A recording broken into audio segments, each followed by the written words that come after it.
जय मसीह की। आप सभी का हिंदी होप चैनल में मैं स्वागत करती हूँ। आपके साथ ही साथ मैं अपने पैनल मेंबर्स का भी स्वागत करती हूँ।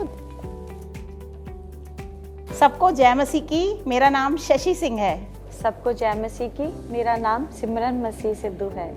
आप सब दर्शकों को प्रभु की यीशु के पवित्र नाम में जय मसीह की। मेरा नाम एलिजाबेथ भारती है। आप सबों को जय मसीह की। मेरा नाम रेबेका सिंह है। चर्चा में हमारे साथ बने रहेंगे। हम आगे की तरफ बढ़े उस समय ज़रूरत है इस बात की कि हम उसके नाम को अपने मनों में उतारें, और मैं गुजारिश करती हूँ मैडम भारती से कि वो हमारी अगुवाई करें। आइए दुआ करें। हमारे स्वर्गीय दयालु पिता परमेश्वर, अपने हाथों को जोड़कर आपके चरणों में आते हैं। आपका धन्यवाद देना चाहते हैं प्रभु जी, इस अवसर के लिए जो आपने हमें दिया है कि हम आपके पवित्र वचनों में से सीख सकते हैं प्रभु जी, और उनका अनुसरण कर सकते हैं। प्रभु चाहते हैं कि आप हमें गाइडेंस दें, हमारा मार्गदर्शन करें। जब हम वचनों में से सीखते हैं हम सब मिलकर, और अपने दर्शकों को भी सिखाते हैं प्रभु जी, आपसे विनती करते कि आप हमारे साथ हो, हमारे दर्शकों के भी साथ हो प्रभु। हमारी समझ, हमारी बुद्धि को खोलें ताकि अपने वचनों को, आपके वचनों को समझ सकें और उस पर हम चलने वाले हो सकें। हमारी छोटी सी प्रार्थना को हमारे उद्धारकर्ता प्रभु यीशु के नाम में मांगते हैं, सुनो और ग्रहण कीजिए। आमीन। धन्यवाद इस अच्छी प्रार्थना के लिए। अब हम अध्ययन में आगे बढ़ते हैं। जो ये श्रृंखला हमारी चल रही है अध्ययन की, उसमें हम 7वें अध्याय तक पहुंच चुके हैं, और आज के अध्याय का जो शीर्षक है वो है परम निष्ठा, युद्ध क्षेत्र में आराधना। और जो इसका स्मरण पाठ हमें मिलता है वो मिलता है मत्ती की किताब, उसका 6 अध्याय और 33वीं आयत। अगर आपके पास खुदा का कलाम हो तो मेरे साथ निकालिएगा। मैं फिर से बोलती हूँ, मत्ती की किताब 6 और 33, और यहाँ पर इस प्रकार से लिखा है, इसलिए तुम पहले उसके राज और धर्म की खोज करो तो ये बाकी बातें तुम्हें दे दी जाएंगी। यहाँ पर साफ तरीके से बोला गया है कि हमारी जिंदगी में प्राथमिकता क्या होनी चाहिए। हमें उसके पीछे चलना है। परमेश्वर को अपनी जिंदगी में क्या देना है? प्राथमिकता देना है। जब हम इस अध्ययन श्रृंखला में हैं जहाँ पर हम इजराइलियों की बात करते हैं, तो यहाँ देखिए कि पिछले पाठ में हमने देखा था कि किस तरीके से उन्होंने वाचा का उल्लंघन किया था और उसका दंड उनको भुगतना पड़ा था। लेकिन जब दोबारा से उन्होंने अपने आप को समर्पित किया प्रभु के सामने, तब यहोशू क्या करता है? वो सबसे पहले परमेश्वर की आज्ञा को मानता है, और यहाँ इस प्रकार लिखा है कि वो उनका खतना कराता है। क्योंकि ये अगर आप और पीछे जाते हैं तो जो इजरायली 40 वर्षों में जिनका जन्म हुआ था वो खतना रहित थे। तो प्रभु कहता है कि कैसा है, अपने बीच में से खतना रहितों को मत रखना, खतना कराओ। तो वो प्रभु की बात को मानता है। उसने फसह का पर्व को मनाया, तो वो परमेश्वर की आज्ञाओं को प्राथमिकता देता है। हम चलते हैं रविवार की वचन में, जो लिखा है वाचा प्रथम, जो वाचा है वो कैसी है? उसको प्राथमिकता देनी है। इजराइल उस समय सबसे बड़े सैन्य अभियान पे था। आप क्या सोचते हैं वहाँ पे क्या होना चाहिए था? उनके जो धार लगने चाहिए थे उनके हथियारों पे, वैसा भी हो रहा था। लेकिन उसके साथ ही साथ धार तो लग रही थी, सेना तैयारी कर तो रही थी, लेकिन यहोशू क्या करता है? एक बहुत प्यारे दास के रूप में वो करता है, वो अनुष्ठान करता है जो प्रभु को खुश करता है। वो क्या करता है? वो जश्न मना रहा था प्रभु का, अपने साथ के संबंध के लिए वो जश्न मना रहा था, क्योंकि वो जानता था कि ये युद्ध सिर्फ इजराइलियों का नहीं, परमेश्वर का युद्ध है। नया नियम भी हमसे यही कहता है कि जिस तरीके से यहोशू ने परमेश्वर को प्राथमिकता दी, वैसे ही पौलुस भी हमसे ये कहता है, पहले धर्म और उसके राज की खोज करो और ये सब बातें तुम्हें दे दी जाएंगी। हमें ये सोचना है कि हमारी प्राथमिकता क्या है। अब चलते हैं हम सोमवार के वचन के लिए, और मैं मैडम शशि से निवेदन करूंगी, मैम बताइए कि वचन हमसे क्या कहता है। Thank you मीनन। प्रभु आपको आशीष दें, और आपका स्वागत करती हूँ सोमवार के अध्ययन में। और जिस तरह से ये हम पढ़ रहे हैं, परम निष्ठा युद्ध क्षेत्र में आराधना। तो यहाँ पे जो है संक्षेप में यहाँ पे दिया है कि यहोशू ने गिलगाल में जब अपने डेरे लगाए तो वहाँ पे फसह का पर्व मनाया। जिस बीच में जब वो युद्ध में थे, लेकिन फिर भी उन्होंने फसह का पर्व मनाने को प्राथमिकता दी। वो इसलिए किया गया क्योंकि ये जो है एक आज्ञा थी जो कि परमेश्वर ने दी थी कि हर साल तुम फसह का पर्व मनाना। और ये महीने के 14वें दिन आता था, और ये याद दिलाता है मिस्र की गुलामी से उनकी स्वतंत्रता स्वतंत्रता के लिए, और इसीलिए ये आज्ञा दी कि इजरायलियों को ये मनाना है, जिससे कि आप अपने परमेश्वर यहोवा को स्मरण करें कि परमेश्वर उन्हें जो है मिस्र से निकाल के लाया। तो प्रभु यीशु मसीह का बलिदान भी एक फसह के मेमने के रूप में जो है हम मानते हैं, क्योंकि प्रभु यीशु मसीह ने कहा ये मेरी देह है जो मैं तुम्हें जो है ये तोड़ी जाती है, और जो है हर साल तुम यही मेरे स्मरण में किया करो, प्रभु भोज जिसे हम कहते हैं। इस तरीके से हमें अपने जीवन में प्राथमिकता देना है परमेश्वर की आज्ञाओं को, और ये हमें इसीलिए कहा गया है कि हम स्मरण करें परमेश्वर के बलिदान को, परमेश्वर के ने जो हमारे जीवन में किया, हमें उसे करने की ज़रूरत है। क्वेश्चन है कि यहाँ क्यों महत्वपूर्ण है कि क्यों फसह का पर्व मनाने का उसने फैसला किया। तो इसके लिए कुछ वर्सेस मैं पढ़ना चाहूँगी। इसमें 5:10 में लिखा है, इसीलिए इजरायली गिलगाल में डेरे डाले रहे और उन्होंने यरीहो के पास के अराबा में पूर्णमासी को संध्या के समय फसह माना, और फसह के दूसरे दिन वे उस देश की उपज में से अख़मीरी रोटी और उसी दिन भुना हुआ दाना खाने भी पाए। अब तक जो है 40-50 साल जो है परमेश्वर ने उन्हें मन्ना दिया, लेकिन जैसे ही उन्होंने गिलगाल में जब वो डेरे डाल के जब ये फसह का पर्व मनाया, क्योंकि वो विदेश में थे, वो वहाँ गिलगाल में थे, तो वो उन्होंने वहाँ के गेहूं को खाया, अख़मीरी रोटी बना के खाया, और जैसे ही खाया तो तुरंत मन्ना गिरना बंद हो गया, और क्योंकि अब वो कनान देश में प्रवेश कर चुके थे। तो परमेश्वर जो है वो सब जानता है, वो हमारे मनों को भी जानता है, इसीलिए हम अपने मन में परमेश्वर की आज्ञाकारिता में बने रहें, और इससे हमें बड़ी आशीष मिलती है। इसके आगे हम पढ़ते हैं, हालांकि फसह और प्रभु भोज एक और भी अधिक गौरवशाली वास्तविकता का संकेत देते हैं उद्धार पाए हुए लोगों का। और स्वर्गीय कनान में जाने वाली भीड़ जो कि प्रभु यीशु मसीह के आने के बाद समस्त लोग जिन्होंने प्रभु यीशु मसीह पे विश्वास किया, वो स्वर्गीय कनान में प्रवेश करने पाएंगे। और प्रकाशित वाक्य अध्याय 19:9 में भी ये दिया है कि प्रकटकर्ता यूहन्ना इस प्रतिरूपी पार जाने की घटना को 1,44,000 लोगों के क्रिस्टल सागर, प्रतिरूपी लाल सागर और जॉर्डन नदी पर परमेश्वर के सिंहासन के सामने चलते हुए चित्रित करता है। और प्रकाशित वाक्य अध्याय 19:9 में भी मेमने के भोज में प्रतिरूपी फसह और प्रभु भोज मनाना शामिल है। प्रभु यीशु मसीह ने कहा अब से मैं जो है ये नहीं करूंगा जब तक कि तुम्हारे साथ मैं मेज पर बैठ के ना खाऊं स्वर्ग में। तो हम जो है स्वर्गीय भोज जो कि हम प्रभु यीशु मसीह के साथ स्वर्ग में करने वाले हैं, उसके लिए हम प्रभु यीशु मसीह का धन्यवाद करते हैं। थैंक यू बहन, आपने बहुत अच्छा समझाया। हमने यहाँ तक देखा कि किस रीति से हमें प्रभु को प्राथमिकता देनी है। समय हो चला है छोटे से ब्रेक का, मिलते हैं ब्रेक के बाद। ब्रेक के बाद फिर से आपका स्वागत है। अब हम चलते हैं अपने अगले सेगमेंट में, और मैं गुजारिश करूंगी सिमरन मैम से कि बताइए कि वचन हमसे क्या कहता है। जी बिल्कुल सिस्टर मिनल, आपका धन्यवाद करते हैं और परमेश्वर का भी धन्यवाद हो। आज के मंगलवार के लेसन में बताया गया है नवीकरण की वेदियाँ। यहाँ वेदियों के बारे में जो है वो बताया गया है। यहोवा के लिए वेदी बनाने के पीछे यहोशू की क्या जो है वो प्रेरणा थी, जो वेदी जो है यहाँ पे बताई गई थी। यहाँ पे अगर हम देखते हैं यहोशू उसका 8 अध्याय उसकी 30-31 में लिखा है कि तब यहोशू ने इज़राइल के परमेश्वर यहोवा के लिए जो है इबाल पर्वत एक वेदी बनाई।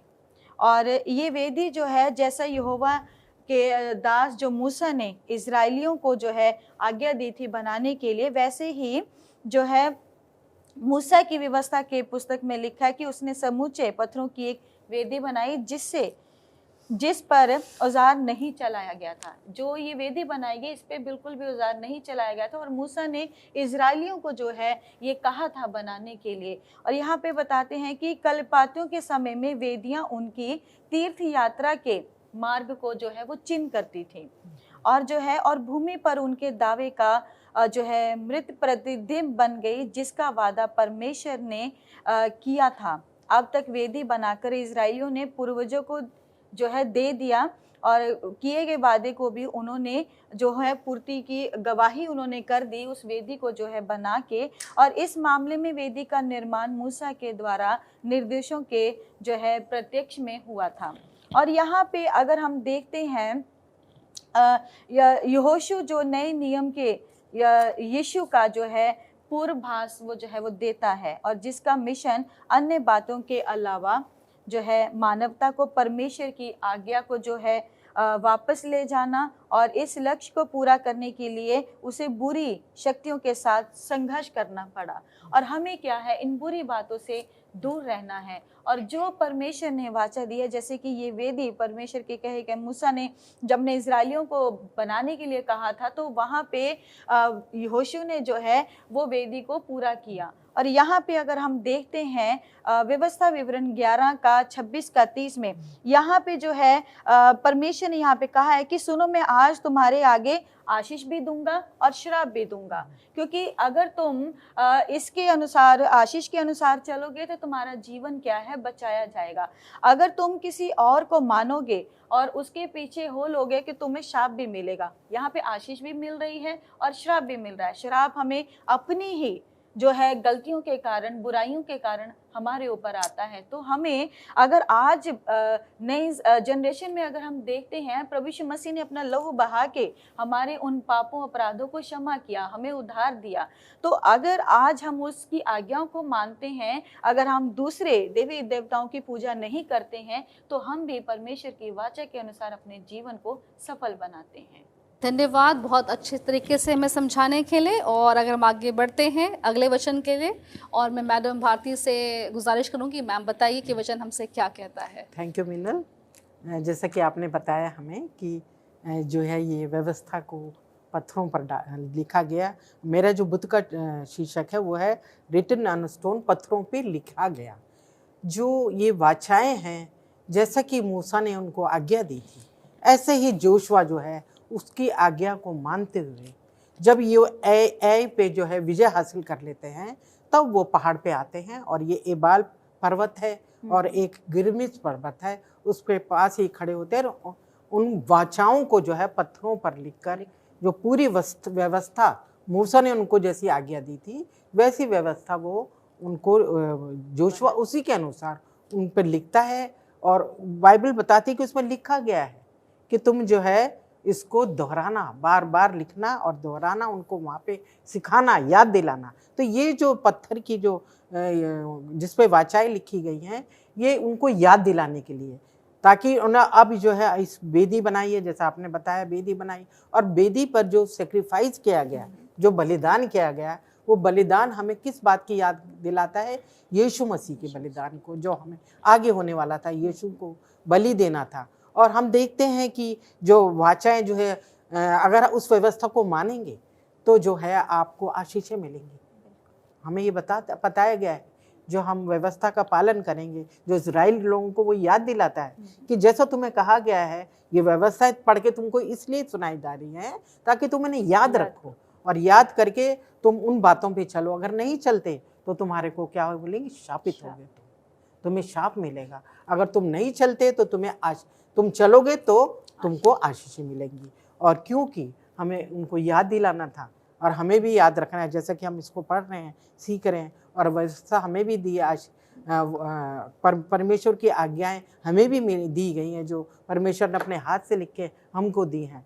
तो हमें जो है याद रखना है।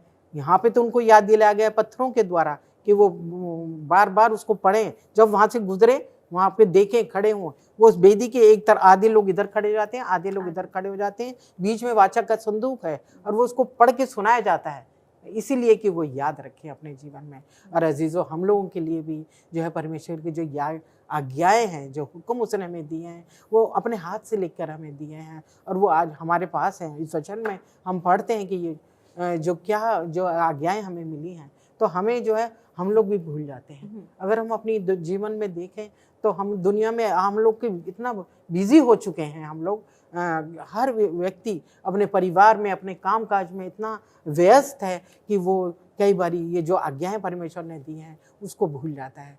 तो अजीज़ों, हमें भी जो है हमें याद रखना है जो परमेश्वर ने आज्ञा क्यों दी हैं। अगर हम नहीं मानेंगे उनको, नहीं उन पर चलेंगे, तो हमारा जीवन नाश की तरफ जाता है, नाश के रास्ते पर जाता है। अगर हम मानते हैं तो परमेश्वर हमें बहुत आशीषें देता है। हमारा एक जीवन, एक सुव्यवस्थित जीवन चलता है, एक पवित्र मार्ग पर, जो क्योंकि हमारा परमेश्वर पवित्र है और हमें चाहता है कि हम पवित्र बने।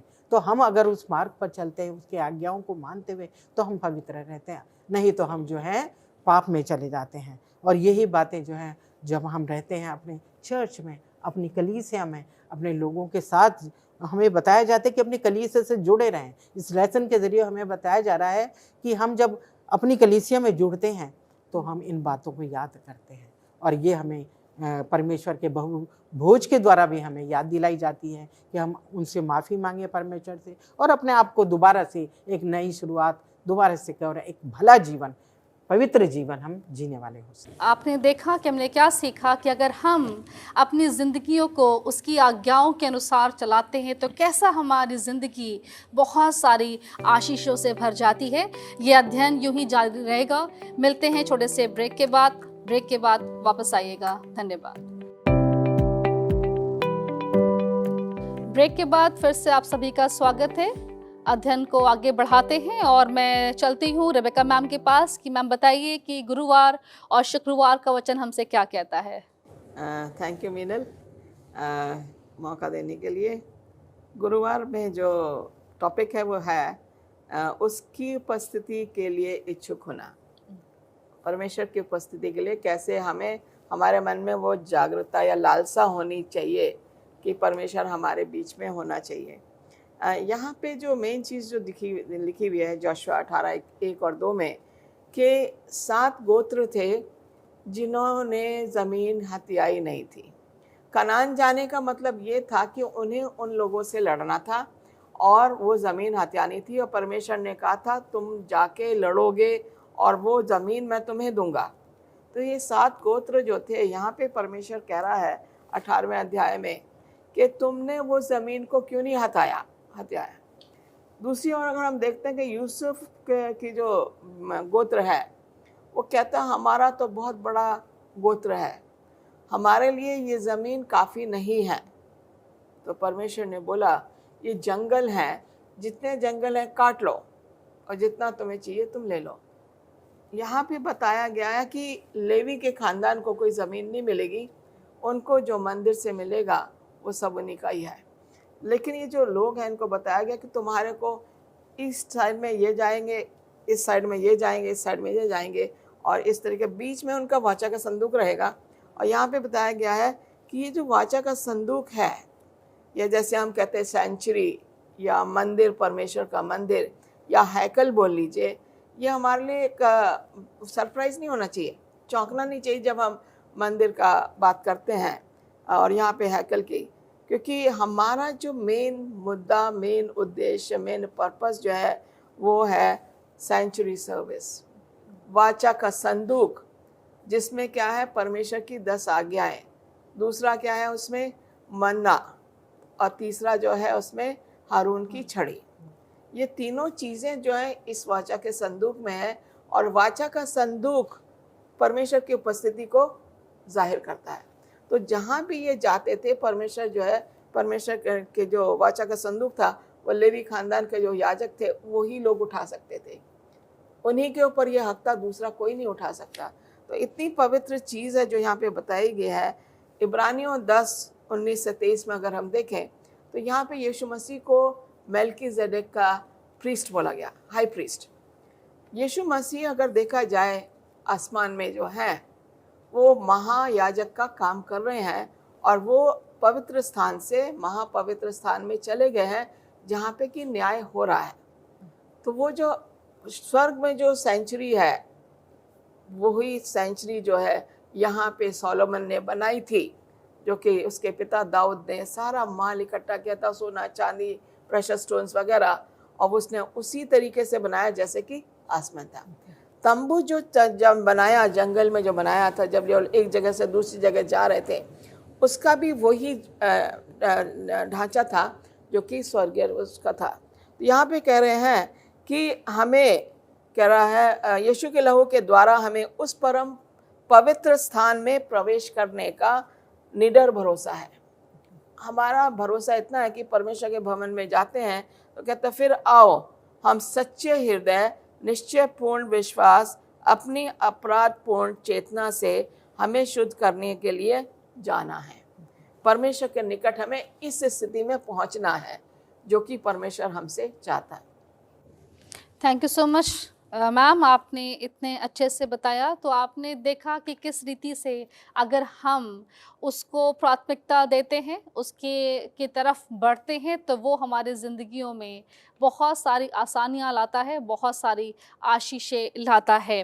अब एक सवाल है जो मैं पूछना चाहूँगी मैडम भारती से। मैम बताइए कि आज्ञाओं को पत्थर पर लिखने का क्या कारण था? क्यों लिखी गई वो पत्थरों पर? जी, बहुत अच्छा सवाल है ये कि जो ये पत्थरों पे आज्ञा लिखे दी गई, ये पत्थरों पे जब लिखी जाती है तो उसको खोद के लिखा जाता है, और खोद के लिखे जाने से जो है वो बनी रहती है।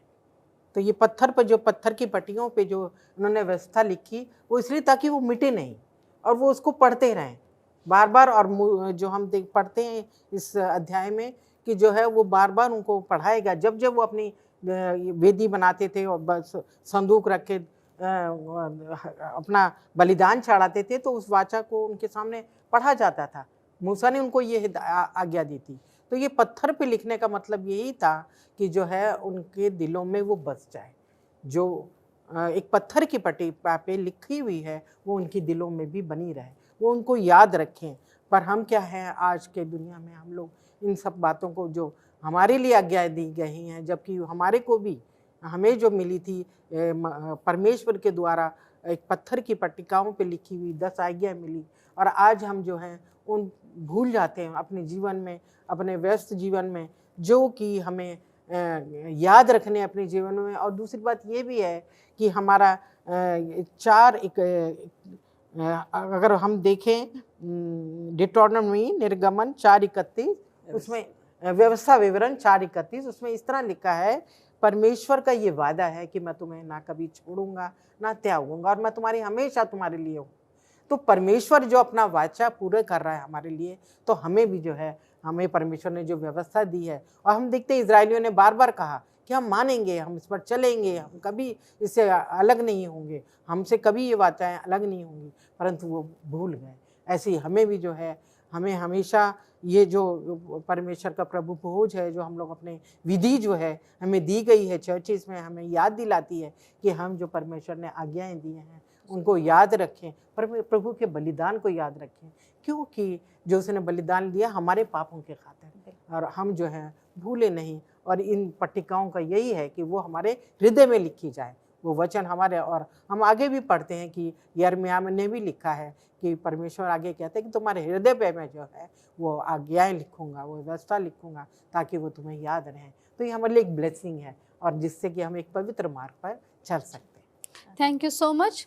बिल्कुल सही बताया आपने कि प्रभु की बातों को हमें सिर्फ सुनना नहीं है, परंतु अपने दिलों में उतारना है। अब समय हो चला है आखिरी दुआ का, और मैं रिक्वेस्ट करती हूँ मैम से कि आप अगुवाई कीजिए।